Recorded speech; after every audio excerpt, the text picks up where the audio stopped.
ថ្ងៃនេះខ្ញុំចែករំលែកបងប្អូនទាក់ទងនឹងការ trade demo នៅក្នុង Binance ខ្ញុំចុចទៅលើ Binance នេះមកហើយបន្តមកទៀតយើងនឹងឃើញពាក្យ hold នៅខាងក្រោម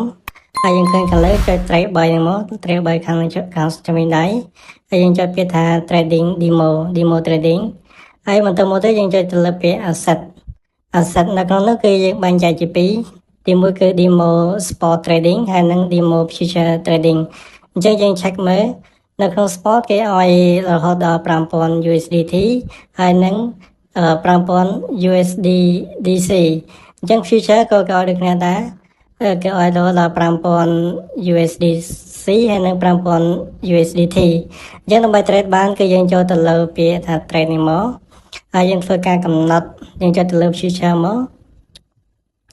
ហើយបន្តទៀតយើងធ្វើការកំណត់ទៅលើ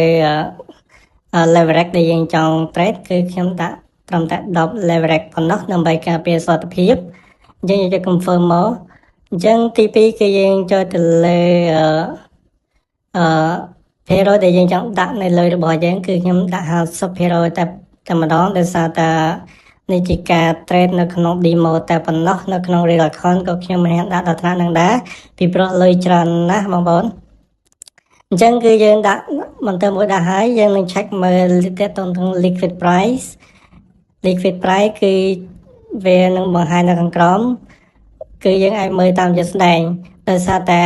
ករណីនេះគឺខ្ញុំចង់សល់ទៅលើ Bitcoin តែម្ដងខ្ញុំចុចទៅលើពាក្យសល់នេះមកហើយយើងឃើញ position order នៅក្រោមអញ្ចឹងនៅខាងក្រោមនេះគឺយើងនឹងឃើញទាក់ទងទៅនឹង enterprise ទាក់ទងទៅនឹង market price ហើយនឹង liquidate price អញ្ចឹងជាជំហានបន្តទៀតយើងធ្វើការកំណត់ទៅលើ SL ហើយនឹង TP ហៅថា stop loss និង take profit យើងចុចទៅលើពាក្យចំណុចហ្នឹងមកហើយយើងទៅលើ position TP and SL យើងធ្វើការកំណត់ទៅ TP គឺខ្ញុំដាក់ចំនួន70000ហើយនឹងចំណេញបាន 1000 ជាងហើយយើងធ្វើការកំណត់ទៅលើ SL គឺខ្ញុំដាក់ចំនួន75000ហើយយើងខាត់តែ500តែប៉ុណ្ណោះអញ្ចឹងតើតើនឹងការកំណត់ TP ហើយនិង SL គឺដើម្បីធ្វើការបញ្ជាក់ថាយើងធ្វើការគ្រប់គ្រងតំណែងហានិភ័យនៃការ trade របស់យើងបានច្បាស់លាស់ពីព្រោះលុយគឺយើងមិនងាយរកបានទេអញ្ចឹងការគ្រប់គ្រងហានិភ័យគឺសំខាន់បំផុតអញ្ចឹងបន្តមកទៀតគឺយើង check ទៅលើ enterprise market and liquidate ហើយយើងបានកំណត់ SL រួចរាល់ហើយអញ្ចឹងការកំណត់ SL និង TP គឺបញ្ជាក់ថាយើងបាន confirm ខ្លួនឯងថាខ្លួនឯងនឹងអាចទទួលនឹងការខាតនិងចំណេញចំនួនប៉ុណ្ណឹងអញ្ចឹងបើសិនតែយើង trade អត់មានTP ឬក៏ SL ទេគឺជាការ trade ដោយគ្មានការកំណត់ហានិភ័យចំពោះ account របស់យើង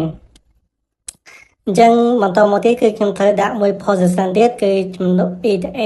USDC អញ្ចឹងខ្ញុំត្រូវការកំណត់ leverage ដូចគ្នាគឺខ្ញុំប្រើត្រឹមតែ10 leverage តែប៉ុណ្ណោះចុច confirm មកហើយយើងធ្វើការ check បងប្អូនបញ្ជាក់គឺខ្ញុំអត់ត្រូវទៅលើ isolate ទេគឺខ្ញុំទៅលើ cross មានន័យថាគឺយើងធ្វើការ trade ដោយប្រើលុយរបស់យើងទាំងអស់នៅក្នុង account បើសិនករណីយើងដាក់ SL គឺលុយរបស់យើងគឺអាចធ្វើការដាច់ទាំងអស់តែម្ដងអញ្ចឹងគឺខ្ញុំធ្វើការ 50% ដូចគ្នាគឺខ្ញុំសតដូចគ្នាអញ្ចឹងបងប្អូនអាច check មើល